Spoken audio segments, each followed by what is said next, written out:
Okay, so before I do the final bounce on this with the mastering limiter on it, is there anything we want to do that requires the use of this system? I'm Hamilton Altstatt, owner of Greatwaves Digital Media, and I'm working on the sound design for the Meridian project from Frosty Palm Studios.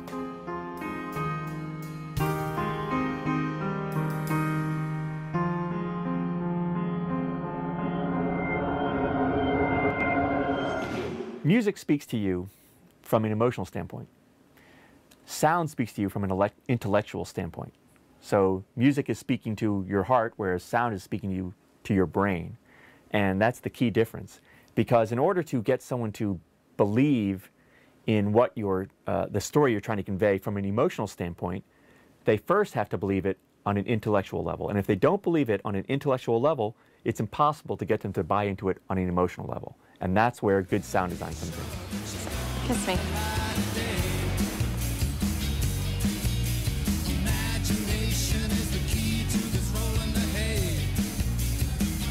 So for any specific scene, for example, the prom scene, you've got to establish where you are. Again, that's where the intellectual component comes in, where your brain is associating specific sounds with a certain visual. So it's a prom, that means there's got to be a party ambience, so I have to have some party walla going on, people having a good time, that kind of thing.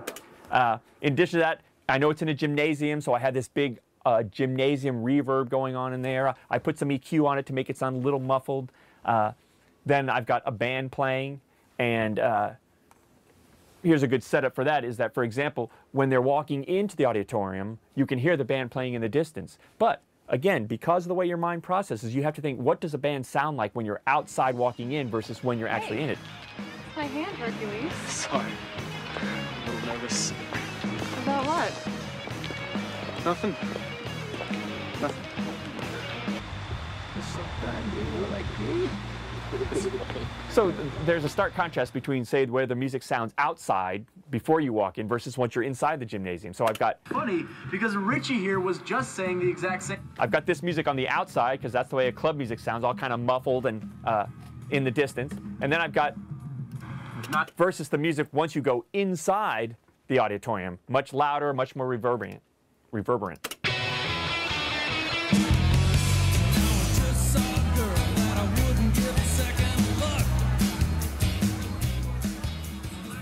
And then and again, you hear that big gymnasium auditorium reverb on there, plus I put some EQ on it because in a live gymnasium it's going to sound big and boomy, so I did some special effects there.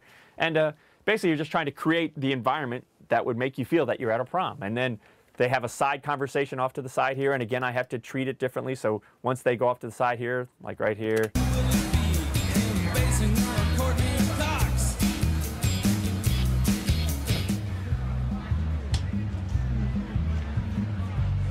That's it. What, you want more? Always just kind of put yourself in this situation of, okay, what would it sound like when I go off to the side hallway of where the main auditorium is? So all I gotta do is go up to Four Eyes and kiss him? That's it.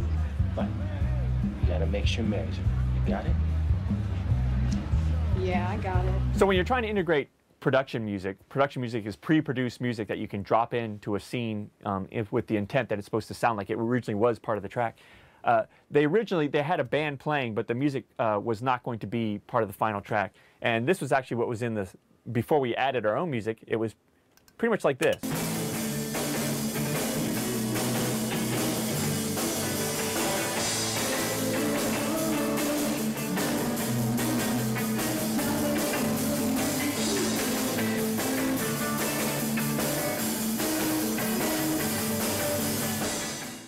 But that's not going to work for the final track. So we had to find music that not only worked for the scene, but looked like it would be music that would come from a band like that. Like obviously a jazz combo or a big band would not work in the context of this small, rock band.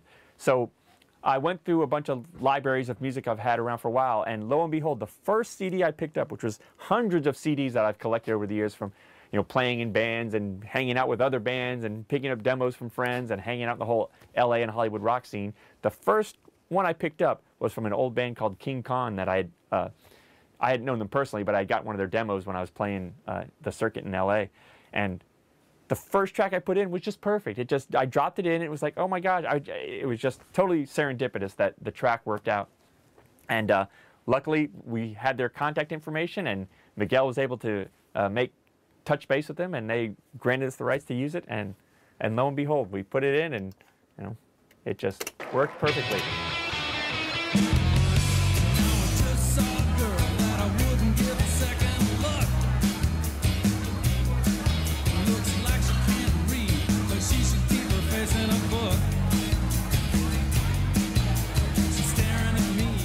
With any kind of event where there's going to be any kind of a transition, then one automatically is going to be drawn to more spacey, ethereal, non-real world sounds. In other words, I'm not going to try and find real world instruments. I'm going to find some synthetic electronic based sounds to help enhance that concept of time travel and transition.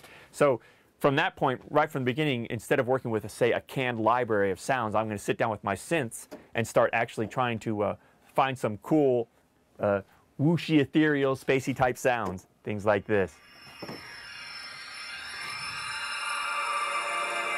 I mean, if that doesn't say time travel, what does, right? Go back for it.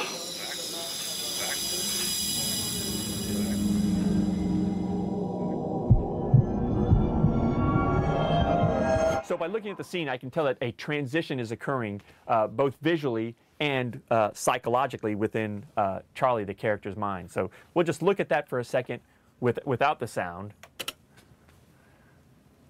We have the paper dissolving. Now you can see the visual effects imply that there's a transition going on, and here he is actually transitioning back into time. So that entire scene there tells me that not only do we need special effects that involve that almost space age kind of technical transition, but I wanted to put some other elements in it that make it seem like it's more personal. So for example, I wanted to have the sound of his heartbeat racing and getting louder and louder because he's kind of in a state of confusion about what's going on here. So that's what these elements are, is his heartbeat right here. Oops.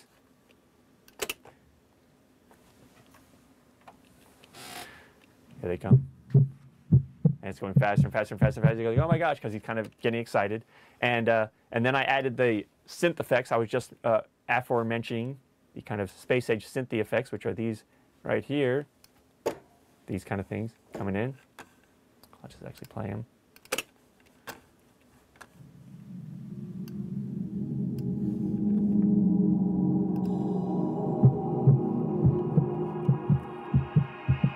And then to really kind of bring it home, that final transition point, right where he's going from the present back to the past, I needed to have one final element that really just made that final transition point. And so I added what it's called a whoosh hit. Yes, don't say that too fast, too many times. Whoosh it, whoosh it, whoosh it. And that's sort of a coined phrase that I've used because it whooshes and then it comes to a stop. And that's what this sound is right here. It's this little... This is a whoosh hit. See how it kind of builds and builds and builds and then cuts off right there. And so combining all those different elements together, you get that full transition. Go back for it.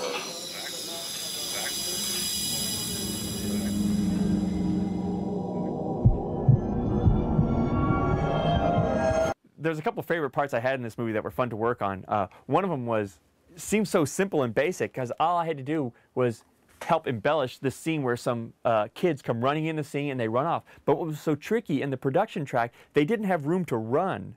So they were basically just off screen and then they're on screen, which doesn't happen in the world, right? People come running down the hallway, so I had to fake that out. So even though it seemed like so simple and trivial, it was really complex to get this sound of kids running down the hallway, all wearing different types of shoes, and what kind of it's a school hallway, so I had to have the right reverb to make it sound convincing, and they had to fade in and fade out, and then once they're in the middle of the scene, then they had to stop and scuff a bit, and then they run off to the side, and so it had to pan from right to left, and so even though it's such a small little thing, it took a lot of work to get it to work. So here they come running in from the right, and then they run off to the left, and he's a little scuffy, and then he takes off, and he's... I guess it answers my question. Let's see how... Seems simple. Most people wouldn't even notice it, but that's how you know it's good, is because you wouldn't even think of that. And then there was another scene, the explosion, I really liked because I had to find a good explosion that seemed realistic enough for to cause damage enough to actually kill someone, result in someone's death. But at the same time, it couldn't be over the top because these kids were just playing with the fireworks, and it couldn't be like the stick of dynamite. So I had to find that nice balance between a realistic explosion and something that was enough to be fatal.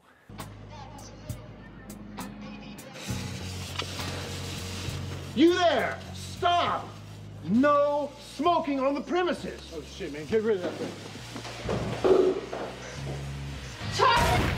So during this one scene where there was the explosion, I was trying to find some sounds that matched the visual of the firework coming in the window. Now, in the actual production track, you see the firework come in right there, and it hits the ground, but there's no sound of it actually hitting the ground because it was just a prop. It was just too light to make any noise. But if this thing had enough mass to cause a fatal explosion, it had to have some mass to it. So what I did is I just tried a bunch of different elements in my recording booth, and I tried doing what's called Foley. Foley is when you are matching recording of sound to actual visuals on the stage. So rather than using production sound effects or pre-recorded sounds, you're actually recording in real time while the visual is playing back to try and sync it up.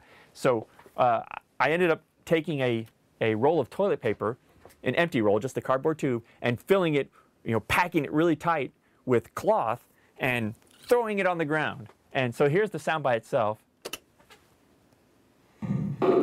Okay, so that's the sound of the firework actually hitting the ground. And then I put that in context. And it's interesting because you don't even actually see it hit the ground, but your brain would know, hey, there's something there. Even though you don't see it hit the ground, your brain would know it has to hit the ground. So that's where I had to have that sound. And then to make the explosions, I took a couple explosions and mixed them together. One is an actual, like a classic grenade explosion, but the other is just glass and wood falling on the ground. And so that gives you the effect that the explosion was powerful enough to break the window without being such a big explosion that it's going to knock walls down. So here's that little thing by itself. Man, get rid of that thing.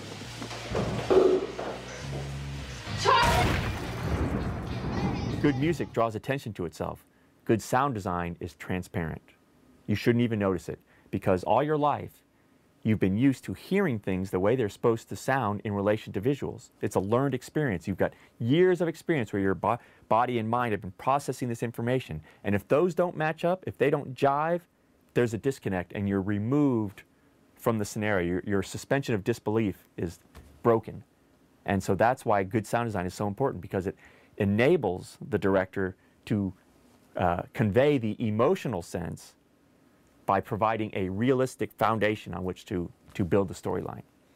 So if a dog barking down the street sounds like he's right in front of your face, well, suddenly there's the disconnect. So that's why good sound design is important.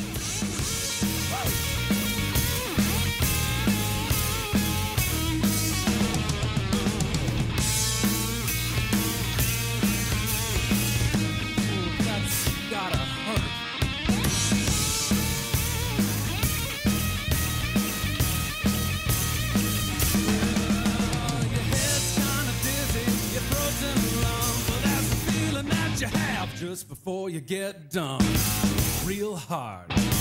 That's gotta hurt. One more.